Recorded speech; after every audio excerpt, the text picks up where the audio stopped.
दोस्तों, आज हम आपको एक ऐसी रहस्यमयी जगह के बारे में बताने जा रहे हैं जो महज एक कुंड है और इसमें नहाने से आपका टूटा हुआ हाथ भी वापस आ जाता है और इस कुंड का 3 बूंद पानी पीने से आपकी पूरी प्यास मिट जाएगी। और ये कुंड ऐसा भी संकेत देता है कि हमारी पृथ्वी पर गंभीर आपत्ति आने वाली है। तो दोस्तों, इस कुंड को भीम कुंड के नाम से जाना जाता है। यह भीम कुंड मध्य प्रदेश के छतरपुर जिले से करीब 75 किलोमीटर दूर स्थित बाजना गांव में मौजूद है। इस कुंड को देखने और इसमें नहाने के लिए बहुत से लोग दूर दूर से आते हैं। किस्सों कहानियों में बताया जाता है कि इस कुंड का संबंध महाभारत काल से भी है, जिससे इसका महत्व और बढ़ जाता है। भीम कुंड की खासियत यह है कि इसका पानी बेहद साफ और निर्मल है, जहां लाखों की संख्या में मछलियां ऊपर तैरती हुई दिखाई देती है। जब भी कोई आस्थावान व्यक्ति इस कुंड में स्नान करने के लिए आता है तो न तो मछलियां पानी के अंदर जाती है और न ही उन्हें किसी प्रकार का डर होता है, क्योंकि उस व्यक्ति से इतनी सकारात्मक ऊर्जा निकलती है। भीम कुंड की गहराई नापने के लिए कई वैज्ञानिकों ने दिन रात एक कर दिए, लेकिन आज तक कोई भी वैज्ञानिक और संस्था यह पता नहीं कर पाई कि आखिर भीम कुंड की गहराई कितनी है और आखिर कैसे एक छोटे से कुंड के अंदर समुंदर जैसी स्थितियां पैदा होती है।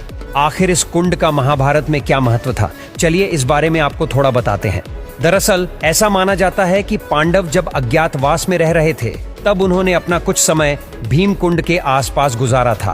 कहते हैं कि कई दिनों तक घूमते घूमते द्रौपदी को जब प्यास लगी तो पांडवों ने इधर उधर पानी की तलाश की, लेकिन आखिरकार जब उन्हें कहीं पर भी पानी नहीं मिला तो भीम ने अपनी गदा से एक चट्टान में जोरदार प्रहार किया और उसके नीचे से एक बड़ा सा जलाशय निकला। मगर उस जलाशय के अंदर जाने के लिए कोई रास्ता नहीं था और इसलिए अर्जुन ने अपने बाणों का प्रयोग करते हुए वहां एक रास्ता बनाया और इस तरह न सिर्फ द्रौपदी ने बल्कि 5 पांडवों ने भी अपनी प्यास बुझाई। और यह कुंड भीम द्वारा बनाया गया था, इसलिए इसे भीम कुंड कहा जाता है। भीम कुंड 40 से 80 मीटर चौड़ा है और यह कुंड देखने में बिल्कुल एक गदा के जैसा दिखाई देता है। भीम कुंड के चारों तरफ आज भी कुछ निर्माण कार्य दिखाई देते हैं, जो इस बात का प्रतीक है कि पांडवों ने भीम कुंड के अंदर लगभग 1 वर्ष तक का समय बिताया था और शायद कुछ समय के लिए यहाँ तपस्या भी की थी। ऐसा कहा जाता है कि जब भी किसी तरह की कोई प्राकृतिक आपदा जैसे बाढ़, भूकंप, सुनामी आने वाली होती है तो इस कुंड के जल का स्तर अपने आप बढ़ने लगता है और यहाँ के लोग इस संकेत को देखकर समझ जाते हैं कि जल्द ही कहीं ना कहीं प्रकृति का प्रकोप बरसने वाला है। साल 2004 में सुनामी आने से पहले भी इस कुंड में अचानक कुछ हलचल पैदा होनी शुरू हो गई थी, जब इस कुंड से पानी की लहरें 15 से 20 फीट ऊंचाई तक अचानक उछलने लगीं। इसी घटना के बाद से भीम कुंड के दर्शन करने वाले लोगों की संख्या काफी बढ़ने लगी। कुछ दिनों बाद देश विदेश की मीडिया और दुनिया भर के वैज्ञानिक भी यहाँ पहुँच गए, जिसके बाद भीम कुंड पर शोध शुरू किए गए कि आखिर कैसे इस कुंड में समुद्र की तरह हलचल हो रही है। हैरानी की बात तो यह है कि वैज्ञानिक कई दिनों तक इस कुंड की गहराई को नापने की कोशिश करते रहे और कई गोताखोरों ने कुंड के अंदर झांक कर देखा। लगभग 22 फीट पानी के अंदर जाने के बाद वो लोग आगे नहीं जा पाए, जैसे कोई ताकत उन्हें आगे जाने से रोक रही हो। वैज्ञानिकों का कहना था कि इसकी गहराई नापना संभव नहीं है। इसके अलावा यहाँ गहराई में कई क्विंटल वजन की मछलियां मौजूद है और अंदर पानी का बहाव भी बहुत तेज है और साथ ही नीलम पत्थर के जैसी एक बड़ी चट्टान भी है। वैज्ञानिकों ने अपनी रिसर्च में आगे बताया कि जो मछलियां इस कुंड के अंदर मौजूद है, ठीक वैसे ही मछलियां समुंदर की गहराई में पाई जाती है। तो कहीं न कहीं इस कुंड का संबंध समुंदर से मिलता जुलता है। कुछ समय बाद जब नेपाल और जापान में भूकंप आया तब भी इस कुंड का जलस्तर अचानक से बढ़ने लगा था, जिससे यह कंफर्म हो गया कि प्राकृतिक आपदाओं से इस कुंड का कोई न कोई तो संबंध जरूर है। इस कुंड के पास में एक गुफा भी बनी हुई है जिसमें शंकर जी का शिवलिंग विराजमान है। यहाँ पर आने वाले लोग इन्हीं की पूजा करते हैं। ऐसी भी मान्यता है कि इस कुंड में स्नान करने से सभी प्रकार के रोग दूर हो जाते हैं, इसलिए लोग इस कुंड का जल बोतल में भरकर ले जाते हैं, क्योंकि ऐसा भी कहा जाता है कि इस कुंड का पानी गंगा जल के समान पवित्र है। ऐसा कई सालों में देखा गया है कि गंगा के जल की तरह ही भीम कुंड के जल में भी कभी कीड़े नहीं पड़ते। ये एक अनंत स्रोत की तरह है, जिसका पानी कितना भी उपयोग में ले लिया जाए लेकिन इसका स्तर कम नहीं होता।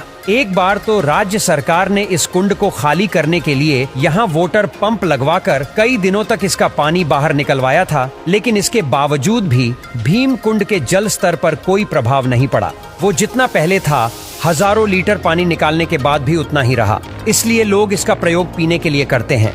इस कुंड के अद्भुत जल के विषय में एक और चीज कही जाती है कि चाहे पीने वाले व्यक्ति को कितनी भी प्यास लगी हो, अगर इस कुंड का मात्र 3 बूंद जल भी उसने ग्रहण कर लिया तो इंसान की पूरी प्यास बुझ सकती है।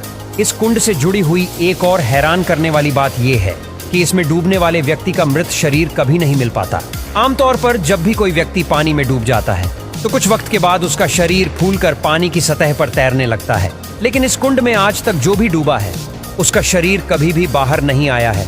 लोगों का मानना है कि ऐसा इसलिए होता है क्योंकि इस कुंड में कोई तल नहीं है और यही कारण है कि इसमें डूबने वाला व्यक्ति सदा के लिए अदृश्य हो जाता है। जैसे कि इन तस्वीरों में आप देख सकते हैं कि भीम कुंड एक गुफा के अंदर बना हुआ है और यहाँ तक जाने के लिए गुफा में सीढ़ियां बनी हुई है। इस कुंड के अंदर पानी में जब सूर्य की किरणें पड़ती है तब पानी में इंद्रधनुष बनते हैं और वो दृश्य बेहद मनोरम होता है।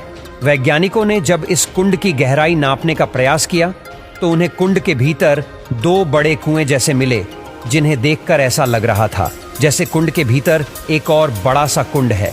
उनका मानना है कि इनमें से एक कुएं से जल आता है और दूसरे कुएं की मदद से बाहर निकल जाता है। हालांकि इस कुंड के नजदीक मौजूद लोगों का मानना है कि कुंड का भीतरी संबंध समुद्र के साथ है, जहां से बहुत तेज लहरों के साथ पानी आता जाता रहता है। इस कुंड के पानी का स्रोत क्या है, इसकी गहराई कितनी है और वह कौन सी अदृश्य शक्ति है जो गोताखोरों को भी यहाँ नीचे जाने से रोकती है, ऐसे कई सवाल हैं, मगर इनका जवाब किसी के पास नहीं है। बस इतना ही नहीं, बल्कि इसी की तरह भारत में और भी काफी सारे कुंड हैं जो इससे भी कई गुना रहस्यमयी है।